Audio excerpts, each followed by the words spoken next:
भगवान गोमतेश्वर बाहुली के इन बेटे बेटियों ने एक क्षण के लिए भी अपरिग्रह का सिद्धांत भुलाया नहीं। मैं आपको कुछ आंकड़े बताता हूं, आप ध्यान से सुनिए।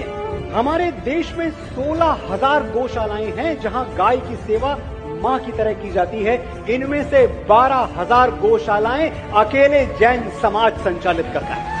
इस देश में जितना दान दिया जाता है, जितना भी दान दिया जाता है, उसका 62% हिस्सा अकेले जैन समुदाय दान करता है। देश के इनकम टैक्स में कंप्लीट जितना भी इनकम टैक्स सरकार के खजाने में जमा होता है, उस इनकम टैक्स में 24% हिस्सेदारी जैनों की है।